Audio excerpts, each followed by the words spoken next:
शाश्वत टाइम्स, एक नई सोच।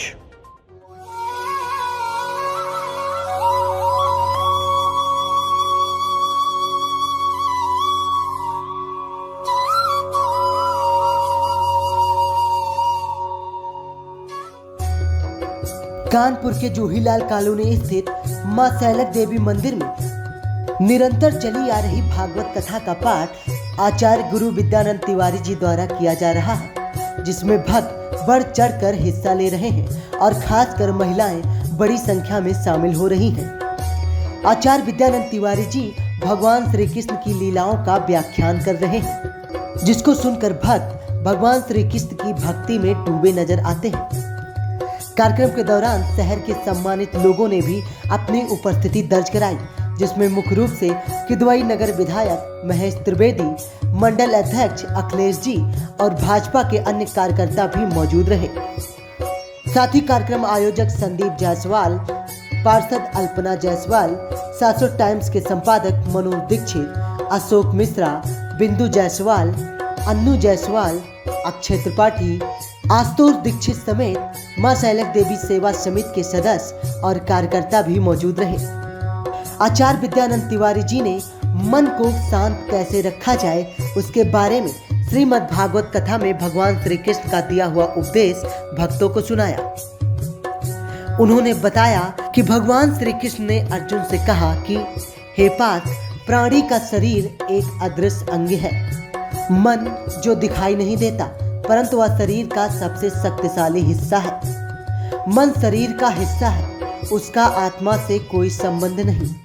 आत्मा यदि शरीर रूपी रथ में बैठा हुआ रथ का स्वामी है, तो मन शरीर रूपी रथ का सारथी है। यह मन ही इंद्रियों के घोड़ों को इधर उधर भटकाता है।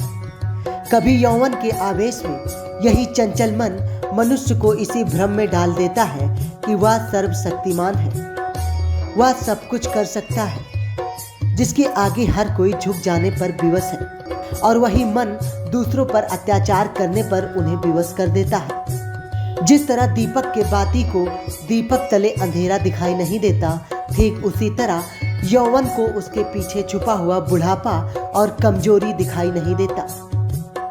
परंतु जब शरीर के भीतर यौवन की शक्ति का घी जल जल कर समाप्त होने लगता है और दीपक तले छुपा अंधेरा बढ़ने लगता है, तो मनुष्य घबरा कर चिल्लाने लगता है कि मैं बीमार हूँ, और फिर वह रोने लगता है। यह रोने का नाटक भी मन ही करता है। हे अर्जुन, मनुष्य को अहंकार का मदिरा पिलाकर मदहोश करने वाला पाखंडी और कोई नहीं, या मन ही है।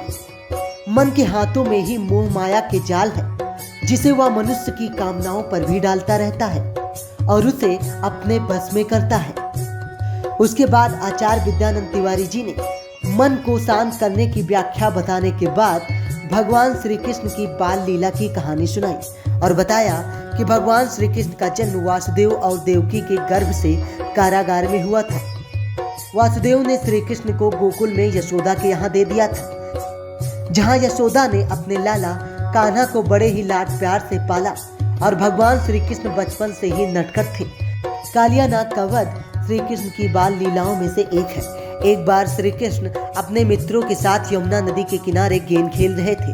अचानक गेंद यमुना नदी में चली गई और बाल गोपाल के सारे मित्रों ने मिलकर उन्हें नदी से गेंद लाने को भेज दिया। बाल गोपाल भी एकदम कदम के पेड़ पर चढ़कर यमुना में कूद गए। वहां उन्हें कालिया नाग मिला।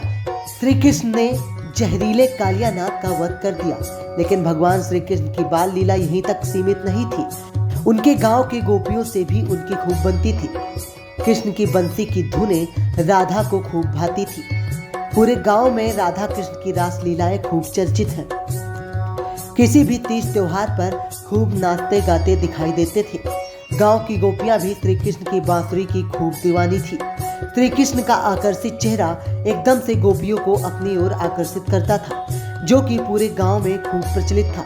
उसके बाद आचार्य गुरु विद्यानंद जी ने बताया कि भगवान श्री कृष्ण ने कैसे अपनी एक उंगली पर गोवर्धन पर्वत को उठा लिया। उन्होंने बताया, दरअसल इंद्रदेव श्री कृष्ण की लीलाओं से अनजान थे और उन्होंने गुस्से में गांव में बहुत तेज बारिश कर दी, गांव वालों को बचाने के लिए श्री कृष्ण ने गोवर्धन पर्वत को अपनी एक उंगली पर उठा लिया और सभी मथुरावासी को उसके नीचे शरण दी। 7 दिन तक बिना कुछ खाए श्री कृष्ण भगवान पर्वत को उठाए खड़े रहे और 8वें दिन बारिश रुकने पर गांव वासियों को बाहर निकाला। कार्तिक मास में अन्नकूट की पूजा भी श्री कृष्ण ने ही आरंभ कराई थी। श्री कृष्ण भगवान की कथा सुन भक्त भाव विभोर हो गए।